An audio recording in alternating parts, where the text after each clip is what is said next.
देखो बच्चे, ये हमें जो 2022-23 में आपके फ़िज़िक्स का जो सिलेबस है वो हमें क्या पढ़ना है, ठीक है। तो क्या टॉपिक रिड्यूस्ड हुए हैं, हम थोड़ा सा उनको डिस्कस कर लेते हैं कि आपके 2022-23 के लिए है। तो हम इस वाले वीडियो में दोनों बुक की डिस्कशन करेंगे। ये हमारा पार्ट फर्स्ट है, इसके जस्ट बाद पार्ट सेकेंड की भी हम लोग देख लेंगे कि कौन कौन से टॉपिक डिलीटेड हुए हैं और कौन कौन से टॉपिक आपको पढ़ने हैं, ठीक है। तो सबसे पहले देखो, आप आ जाओ अपने चैप्टर फर्स्ट में, है ना। तो चैप्टर फर्स्ट में देखो, जो आपको पढ़ना है, चैप्टर फर्स्ट में आपको जो पढ़ना है वो आपको पूरा पढ़ना है, ठीक है। कोई भी टॉपिक आपका छूटा नहीं है। दैट मीन्स ये आपको एक कंप्लीट चैप्टर पूरा पढ़ना है, ठीक है ना। फुल चैप्टर आपको ये पढ़ना है, कुछ भी छूटा नहीं है, ठीक। उसके बाद ये हो गया, देखो। और आ जाते हैं फिर अपने हम सेकेंड वाले चैप्टर में, ठीक है ना, जो कि हमारा है electrostatic potential and capacitance. Okay, electrostatic potential and capacitance. देखो बहुत ही आराम से करेंगे, ठीक है। जो चीज़ें डिलीटेड हैं उनको हम टिक लगा देंगे, है ना। इलेक्ट्रोस्टैटिक पोटेंशियल एंड कैपेसिटेंस, तो ये है हम आ गए चैप्टर नंबर सेकेंड में। और सेकेंड चैप्टर में देखो, आपका जो है एक टॉपिक रिड्यूस्ड है, एक टॉपिक डिलीटेड है। सबसे पहले तो आप आ जाओ अपने ये energy stored in a capacitor, जो कि आपको केवल क्या करना है, एज अ एक बस केवल फॉर्मूले का आइडिया रखना है कि अच्छा इसका ये फॉर्मूला होता है, ठीक है। तो ये आपका है पेज नंबर 80 पर, पेज नंबर 80 पर आ जाओ, ठीक है। पेज नंबर 80, है ना। ये एनर्जी स्टोर्ड इन कैपेसिटर ये पढ़ना है, वैसे बस आपको इसमें फॉर्मूला ध्यान रखना है, ये वाला, ये फॉर्मूला आपको ये ध्यान रखना है, ठीक है, कि क्या होता है। बात समझ में आ रही है, energy stored in a capacitor. उसके बाद इसमें एक टॉपिक देखो आपका और कटा हुआ है, रिड्यूस्ड हुआ है, that is van de Graaff generator. तो इस बुक में वैन डी ग्राफ जनरेटर है नहीं। जिन बच्चों की बुक में वैन डी ग्राफ जनरेटर होगा, आप वहाँ से क्या कर लेना, उस टॉपिक को डिलीट कर लेना, कट कर लेना, ठीक है। तो इस चैप्टर में फ़िलहाल इतना ही आपका रिड्यूस्ड हुआ है, ठीक है। एनर्जी स्टोर्ड इन कैपेसिटर, इसमें बस आपको फॉर्मूले ही पढ़ने हैं और कुछ भी एक्स्ट्रा नहीं पढ़ना है। क्लियर है बात? अगर आप देखो ना यहाँ से, तो energy stored in a capacitor, that means ये वाली पोर्शन आपको बस केवल एज एक फॉर्मूला याद रखना है और कुछ भी नहीं। क्लियर है? और वैन डी ग्राफ जनरेटर, जो कि आपकी इस बुक में है नहीं, जिन बच्चों की बुक में होगा वो क्या कर लेंगे, कट कर लेंगे, ठीक है। चलो, चैप्टर 2 क्लियर हुआ कि चैप्टर 2 में क्या कट रहा है। बाकी सारे टॉपिक आपको पढ़ने हैं, है ना, इन दो टॉपिक को छोड़ करके, sorry Van de Graaff generator को छोड़ करके। नाउ नेक्स्ट हम लोग आ जाते हैं अपने टॉपिक चैप्टर नंबर 3 में, करंट इलेक्ट्रिसिटी। तो इसमें जो आपकी टॉपिक रिड्यूस्ड हुई है, सबसे पहले तो आप आ जाओ इलेक्ट्रिकल रेजिस्टेंस। इलेक्ट्रिकल रेजिस्टेंस आपका देखो क्या हो गया है, रिड्यूस्ड हो गया है। और इलेक्ट्रिकल रेजिस्टेंस ये आपको मिल जाएगा, वैसे ओम्स लॉ के अंडर में आपका आएगा, है ना, मतलब ओम्स लॉ के अंडर में आपका आएगा। तो इसमें आपको जो इलेक्ट्रिकल रेजिस्टेंस है, तो इलेक्ट्रिकल रेजिस्टेंस से देखो एक बड़ी ही इंपॉर्टेंट चीज़ रिड्यूस्ड ही है। एक तो आपका रिड्यूस्ड हुआ है ये पैरेलल एंड जो आपका सीरीज़ कॉम्बिनेशन होता है रजिस्टर का, जो कि आपने क्लास 10th में भी पढ़ा था, ठीक है। तो ये आपको क्लास 12th में नहीं पढ़ना है। और उसके पहले अगर हम देखें तो ये है हमारे पास कार्बन रजिस्टर्स, पेज नंबर 103, ठीक है। पेज नंबर 103 में आप आ जाओ। ये आपको अपनी बुक में टिक कर लेना है, ठीक है। जिस तरीके से हो सकता है कि आपका जो बुक है वो कुछ नया हो, पेजेस इधर उधर हों, ठीक है ना। तो ये चीज़ें देखो, ये जो है आपका टॉपिक ना, कार्बन रेजिस्टेंस, ठीक है। तो कार्बन रजिस्टर्स, ये यहाँ से ये वाली टॉपिक आपको नहीं पढ़नी है। क्लियर है? उसके बाद जो कलर कोडिंग है, रजिस्टर्स की जो कलर कोडिंग होती है, ये भी आपको नहीं पढ़ना है। ये चीज़ आपको नहीं पढ़ना है। क्लियर है ये चीज़? ठीक है। उसके बाद ये सब सारी चीज़ें आपको पढ़नी है। टेम्परेचर डिपेंडेंस आपको पढ़ना है ना। और उसके बाद आप आ जाओ series and parallel combination of resistors, page number 107 में आ जाओ। बस आप हेडिंग थोड़ा सा देखो, ठीक है। कॉम्बिनेशन ऑफ रजिस्टर्स, ये टॉपिक आपको नहीं पढ़ने हैं, ठीक। पेंसिल से देखो टिक करना, पेन से मत टिक कर लेना, ओके। ये टॉपिक आपको नहीं पढ़ने हैं।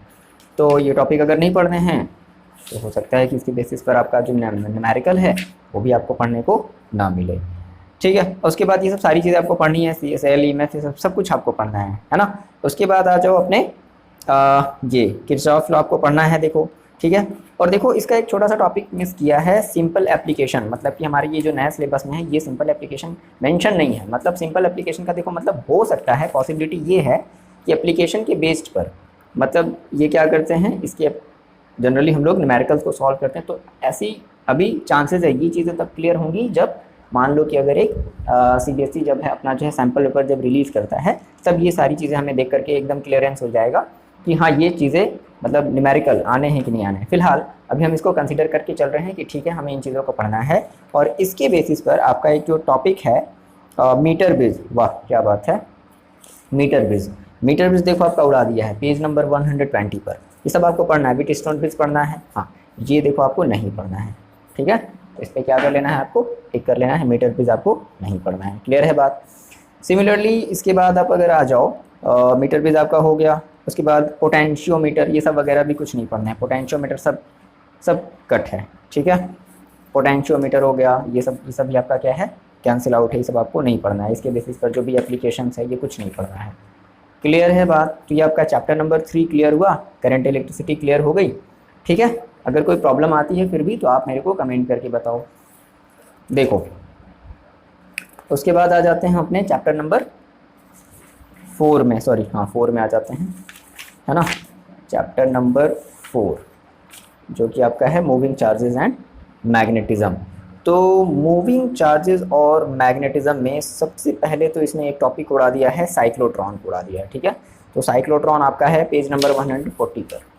साइक्लोट्रॉन है जो आपका वो है पेज नंबर 140 पर। आ जाओ पेज नंबर 140 ओके। ये टॉपिक आपको नहीं पढ़ना है, काफ़ी इंपॉर्टेंट टॉपिक था, बट फिलहाल अब आपको 22-23 के लिए, मतलब कि जो बच्चे 22-23 में एग्ज़ाम देंगे उनको ये टॉपिक नहीं पढ़ना है। 23 में जो एग्ज़ाम देंगे उनको ये टॉपिक नहीं पढ़ना है, ठीक है। तो काफ़ी अच्छा टॉपिक था, इम्पॉर्टेंट था, बट ये अब आपके सिलेबस में नहीं रहा, है ना। उसके बाद आ जाओ देखो ये है आपका पेज नंबर 185, ठीक है। Earth, magnetic field and magnetic elements, ये चीज़ आपकी जो है हटा दी गई। पेज नंबर 185 में आ जाओ, पेज नंबर 185 में आ जाओ। अच्छा एक बात यहाँ से और समझना है कि यहाँ पर ये जो आपकी है ना, जैसे एक चीज़ और था इसमें, कहाँ गया हाँ ये चीज़,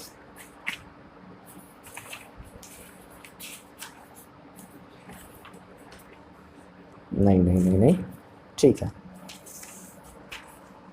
ये आप आ जाओ पेज नंबर 185। एक मिनट ठीक है। तो फिलहाल इतना ही है, साइक्लोट्रॉन है इस चैप्टर में। बाकी ये सब आपको सभी सारी चीज़ें पढ़नी है, जितनी भी आपको सारी चीज़ें दिख रही हैं ये सब पढ़नी है, ठीक है। सोलेनॉइड आपको पढ़ना है, ये सब सारी चीज़ें आपको पढ़नी है, ठीक है। नाउ नेक्स्ट हम लोग आ जाते हैं अपने नेक्स्ट चैप्टर पर, जो कि है आपका chapter number magnetism and matter. इसमें देखो एक बड़ा ही इम्पोर्टेंट टॉपिक आपका जो है उड़ा दिया गया है, डिलीट कर दिया गया है, और ये है आपका अर्थ मैग्नेटिज्म, है ना। तो ये है आपका पेज नंबर 185 पे, 185, ठीक है। ये टॉपिक आपको नहीं पढ़ना है, ठीक है। देखो ये सब सारी चीज़ें हम कैसे बता पा रहे हैं, क्योंकि जो सिलेबस अभी CBSE ने रिलीज़ करी है वो, ठीक है, जो कि मेरे इस फ़ोन में है, और जो पुरानी मतलब कि जो 2005-8 में जो सिलेबस जो रिलीज़ करी जाती है पूरे बुक के लिए, ठीक है, तो वो मेरे पास इसमें है। तो अब उसमें से जो टॉपिक कट गया है हम उसको क्या कर लिए हैं, कैंसिल आउट कर लिए हैं, और उसी को हम क्या कर रहे हैं, आपको ये चीज़ें बता रहे हैं टिक करा कर कि अच्छा इसमें मतलब आपकी NCERT में ये टॉपिक नहीं रहा, ये टॉपिक नहीं रहा। क्लियर है ये चीज़। तो इस तरीके से हम जो है आपको ये चीज़ें प्रोवाइड कर रहे हैं, दे रहे हैं कि क्या चीज़ें आपको पढ़नी है और क्या चीज़ें नहीं पढ़नी है। तो फिलहाल इस वाले चैप्टर में, ठीक है, चैप्टर नंबर 5 में आपको केवल यही चीज़ कटी है ना, अर्थ मैग्नेटिज्म। बाकी आपको ये सारी चीज़ें पढ़नी हैं, ठीक है। ये सब आपको पढ़ना है, magnetism, magnetization and magnetic intensity, ये सब कुछ पढ़ना है, ठीक है। ये सारी चीज़ें पढ़नी है, मैग्नेटिक प्रॉपर्टीज ऑफ मैटर, ये सब आपको, फेरोमैग्नेटिज्म, डायमैग्नेटिज्म, ये सब कुछ पढ़ना है, ठीक है ना। ये सब आप कुछ भी कट नहीं करोगे। उसके बाद एक टॉपिक आपका और डिलीट है, देखो परमानेंट मैग्नेट, ये पेज नंबर 195 पर, ये भी आपका क्या है, डिलीटेड है। ये दिख रहा है ना पेज नंबर 195 पर देख लेना, ये भी आपका डिलीटेड है। ठीक है, चैप्टर 5 का एक और topic permanent magnet and electromagnets, ये आपकी चीज़ें जो हैं वो डिलीटेड है। ठीक है, क्लियर है बात?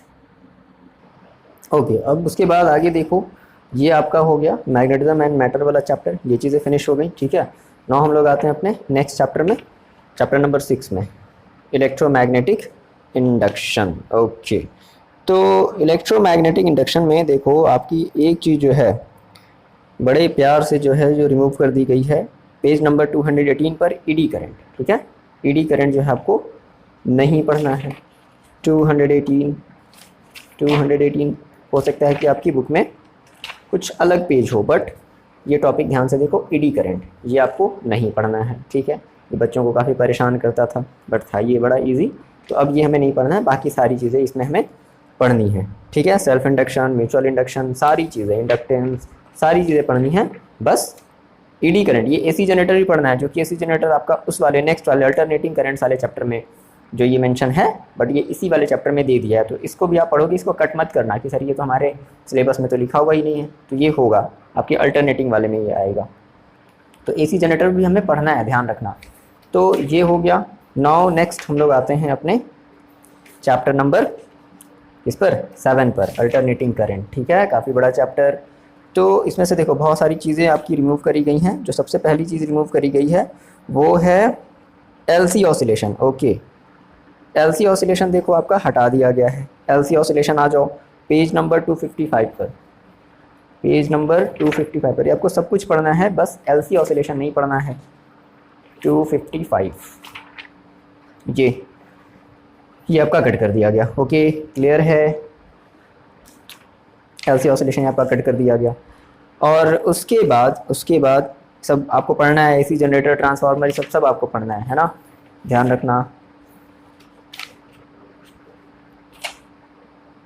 ठीक है, बस एलसी ऑसिलेशन आपको कट कर देना है, ट्रांसफार्मर भी आपको पढ़ना है, सारी चीज़ें पढ़नी है, बस एलसी ऑसिलेशन को अपनी बुक में अल्टरनेटिंग वाले चैप्टर में कट कर देना है, डिलीट कर देना है। ठीक, उसके बाद हम आ जाते हैं अपने नेक्स्ट चैप्टर पर, जो कि हमारा होगा इलेक्ट्रोमैग्नेटिक वेव।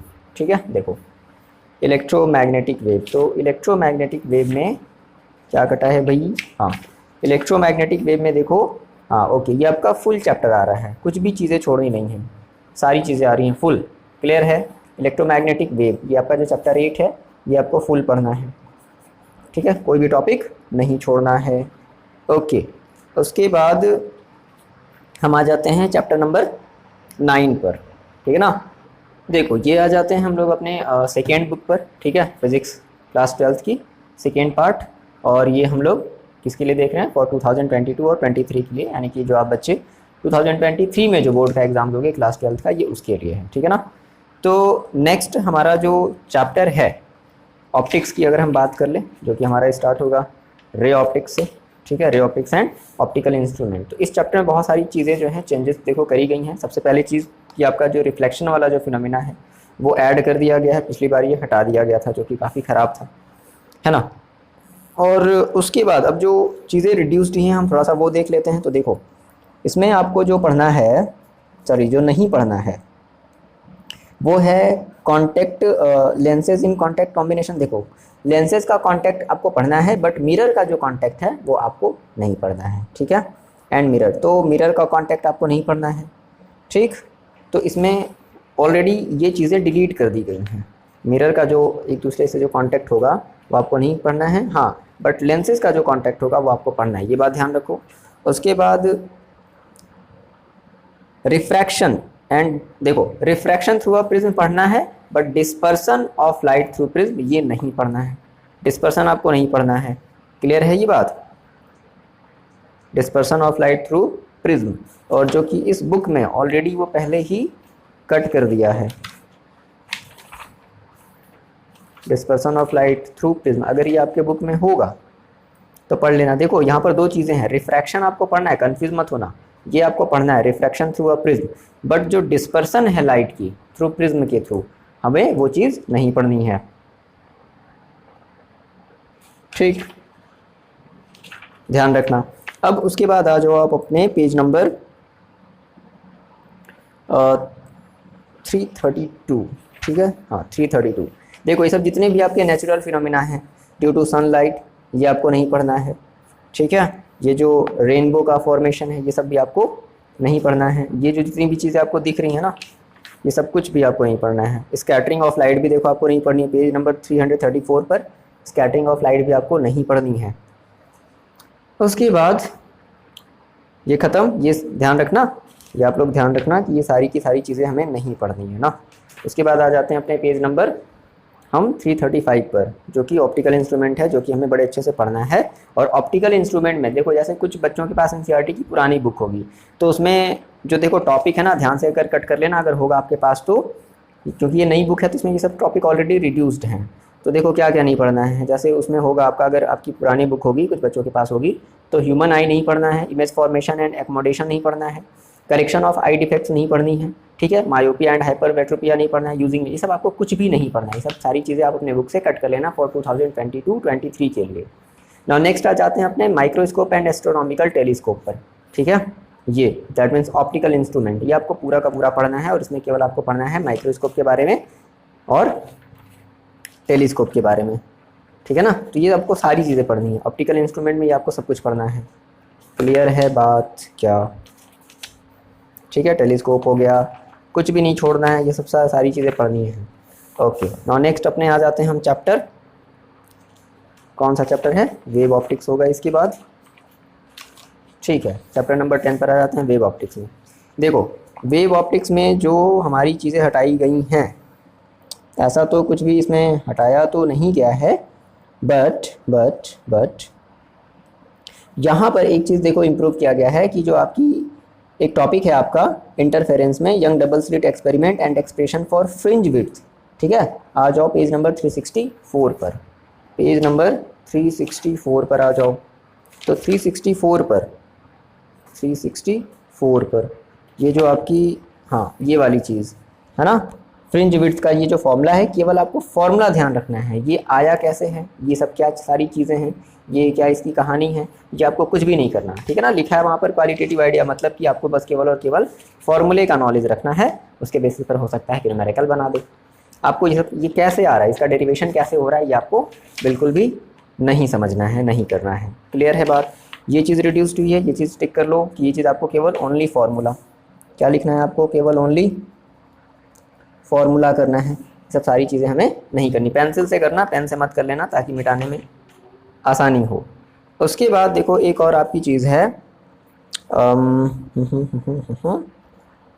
ओके देखो एक है आपका विड्थ ऑफ सेंट्रल मैक्सिमम, तो मेरे ख्याल से इसमें ऐसा कुछ है नहीं विड्थ ऑफ सेंट्रल मैक्सिमम में, मतलब कि ये जो आपकी चीज़ें हैं डिफ्रैक्शन वाला पैटर्न, ठीक है ना, ये आपको करना है, ध्यान रखना, इसको छोड़ मत देना। सिंगल स्लिट के थ्रू भी आप ये सब आपको सारी चीज़ें पढ़नी है, सिंगल स्लिट के थ्रू आपको पढ़ना है, और ठीक है डिफ्रैक्शन पैटर्न भी आपको पढ़ना है, ये सब सारी चीज़ें आपको पढ़नी है।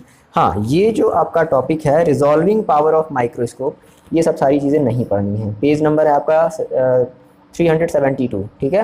Resolving power of optical optical instrument, ये आपको कुछ भी नहीं पढ़ना है। और इसके रिगार्डिंग जितने भी आपके टॉपिक होंगे, जैसे कि the validity of ray optics, ये भी नहीं पढ़ना है, ठीक। पोलराइजेशन, ये भी नहीं पढ़ना है, सारी चीज़ें हटा दी गई हैं भाई, पोलराइजेशन नहीं पढ़ना है। पोलराइजेशन बाई स्कैटरिंग, ये भी नहीं पढ़ना है। देख लो, सब टिक कर लो, टॉपिक का नाम सुनो और बुक में अपने इस चैप्टर में टिक लगा लो। और पोलराइजेशन बाई रिफ्लेक्शन, ये भी नहीं पढ़ना है। क्लियर है बात? तो ये इतनी सारी चीज़ें आपको इस चैप्टर के रिगार्डिंग कट कर दी गई हैं, रिड्यूस्ड कर दी गई हैं। बढ़िया है, मज़ेदार चीज़ है। ओके, उसके बाद अपने हम नेक्स्ट चैप्टर में आ जाते हैं, dual nature of radiation and matter, ठीक है। तो ड्यूअल नेचर देखो ऑफ रेडिएशन एंड मैटर में सब कुछ आपको पढ़ना है, बस एक चीज़ को छोड़ करके, डेविसन जर्मर एक्सपेरिमेंट, ठीक है। ये है आपका पेज नंबर 403 पर, ध्यान से सुनो मेरी बात, पेज नंबर 403 पर आ जाओ भाई। Dual nature of matter and radiation and matter 403, ठीक है। ये वाला जो आपका एक्सपेरिमेंट है डेविसन एंड जर्मर एक्सपेरिमेंट, ये आपको नहीं पढ़ना है, ठीक है। उसके बाद इसमें और कुछ कटा है क्या? बिल्कुल नहीं, ठीक है ना। एक्सपेरिमेंटल, ठीक है, ये सब आपको सारी चीज़ें पढ़नी है। वेव नेचर ऑफ पार्टिकल, सब कुछ आपको पढ़ना है ना। सब टॉपिक के अंडर में वो सारी चीज़ें आपकी आ जाएंगी, बट आपको बस ये वाली जो टॉपिक है ये नहीं पढ़नी है, डेविसन एंड जर्मर एक्सपेरिमेंट का। उसके बाद हम आ जाते हैं अपने क्वेश्चन नंबर चैप्टर नंबर 12 में, एटम्स में आ जाते हैं भाई, चैप्टर नंबर 12। तो आ जाओ चैप्टर नंबर 12 एटम्स। अब देखो एटम में क्या है ना कि ठीक है, इसमें बहुत सारी चीज़ें भी इम्प्रूव देखो करी गई। हाँ देखो क्या करना है, सबसे पहला जो है आपको पढ़ना है रेडियो एक्टिविटी के बारे में नहीं पढ़ना है। रेडियो एक्टिविटी ये आपका पड़ेगा पेज नंबर 446।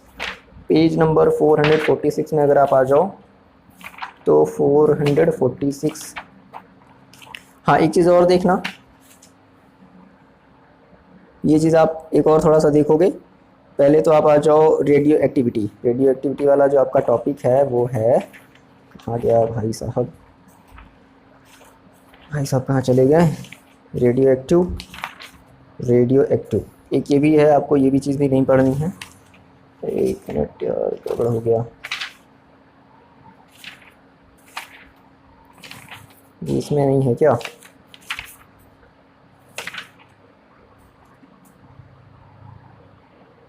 ये हम लोग एटम्स की बात कर रहे हैं ना, ये तो हमारे न्यूक्लियाई वाले चैप्टर में होगा। ठीक है, रेडियो एक्टिव तुम्हारा न्यूक्लियाई में आ जाएगा। देखो इसमें बस एटम वाले चैप्टर में आपको बस केवल और केवल ये नहीं पढ़ना है, जो लास्ट वाला जो टॉपिक है, कहाँ गया ये चीज़, ये वाली चीज़, de Broglie explanation of Bohr second postulate quantisation, ये चीज़ आपको नहीं पढ़नी है। क्लियर है ये बात? पेज नंबर 430 में ये टिक कर लेना, ये आपको नहीं पढ़ना है। नाउ नेक्स्ट अपने हम चैप्टर में आ जाते हैं, चैप्टर नंबर 13 न्यूक्लियाई। हाँ तो न्यूक्लियाई में हमारा आएगा रेडियो एक्टिव, और रेडियो एक्टिव आपका जो टॉपिक है कहाँ गया, ये आपका है पेज नंबर ये रेडियो एक्टिविटी। ठीक है 446। ये रेडियो एक्टिविटी से रिलेटेड जितने भी आपके टॉपिक हैं, वो चाहे डीके वाला टॉपिक है ये भी नहीं पढ़ना है, उसके बाद अल्फ़ा डीके ये भी नहीं पढ़ना है। ठीक है, फिर बीटा डीके आएगा ये भी नहीं पढ़ना है, उसके बाद गामा डीके आएगा ये भी नहीं पढ़ना है। बाकी उसके बाद आपको सारी चीज़ें पढ़नी है, न्यूक्लियर एनर्जी ये सब कुछ आपको पढ़ना है। क्लियर है? बाइंडिंग एनर्जी सब कुछ आपको पढ़ना है, mass number, nuclear fission and fusion से रिलेटेड जितने भी आपके टॉपिक हैं वो सब कुछ आपको पढ़ने हैं, ध्यान से समझ लो। ठीक है, ये सब आपको पढ़ना है। बस जो कट हो गया है वो बस आप अपनी कॉपी पर कट कर लो, बाकी सारे चीज़ों को ऐसे ही रहने दो। ठीक है, मतलब कि वो सारी चीज़ें हमें पढ़नी हैं। उसके बाद अपने आ जाते हैं नेक्स्ट चैप्टर पर, जो कि है सेमीकंडक्टर एंड इलेक्ट्रॉनिक डिवाइसेस। ठीक है ना, devices and material simple circuit. तो इसमें भी देखो बहुत सारी चीज़ें कट कर दी गई हैं, बहुत सारी चीज़ें कट कर दी गई हैं, ध्यान से सुनना। तो हम आते हैं सबसे पहले जो कट किया गया है वो आप आ जाओ IV characteristics of LED photodiode. ठीक है, देखो ये सब सारी चीज़ें कट गई हैं ना। डायोड तक आपको पढ़ना है, डायोड एज अ रेक्टिफायर, यहाँ तक आपको पढ़ना है। दैट मीन्स आपको सब कुछ पढ़ना है, सेमीकंडक्टर डायोड पढ़ना है, PN जंक्शन डायोड पढ़ना है, ये सब कुछ आपको पढ़ना है। ठीक है, यहाँ से आ जाते हैं, ये भी आपको पढ़ना है। Application of junction diode as rectifier. Rectifier क्या होती है कि हमारी एक डिवाइस होती है जो AC को DC में कन्वर्ट करने का काम करती है। सब सारी चीज़ें भी हम लोग सीखेंगे।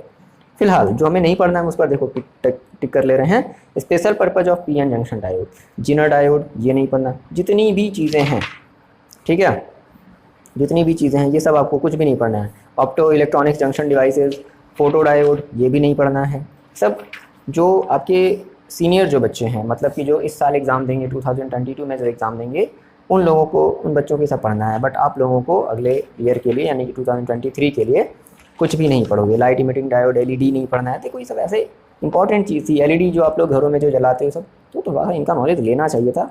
NCERT को ये थोड़ा सा सोचना चाहिए था। नहीं सर ऐसा मत बोलिए, आप तो सर हमारे हित ऐसी नहीं लगते हैं, बिल्कुल ऐसी बात नहीं है। थोड़ा सा आप लोग नॉलेज से देखो वंचित रह जाओगे, है ना। थोड़ी सी वो चीज़ें आपको नहीं मिलेंगी जो आपको जाननी चाहिए थी। सब कुछ भी नहीं पढ़ना है। गेट वेट के बारे में, लॉजिक गेट, डिजिटल इलेक्ट्रॉनिक्स, है ना, लॉजिक गेट सब कुछ भी नहीं आपको पढ़ना है। एंड और नॉट ये सब कुछ नहीं, कुछ भी नहीं। ठीक है ना, बात समझ में आ गई। तो आई होप कि आपको इतनी सारी चीज़ें बहुत ही कम टाइम में मैंने ये चीज़ें आपको बता दी हैं, तो क्लियर हो गई होंगी, बहुत ज़्यादा समय नहीं लिया गया है। ठीक है, तो जैसा भी होगा आपको कमेंट करके जो है बताना है कि यस सर, ये जो इतनी सारी जो आपने चीज़ें बताई हैं वो मुझे क्लियर है। ठीक, तो मेरे पास ये दो बुक हैं एनसीईआरटी की सारे टॉपिक जो आपके सिलेबस में नहीं हैं वो मैंने क्या कर दिया है, रिड्यूस्ड करा दिया है।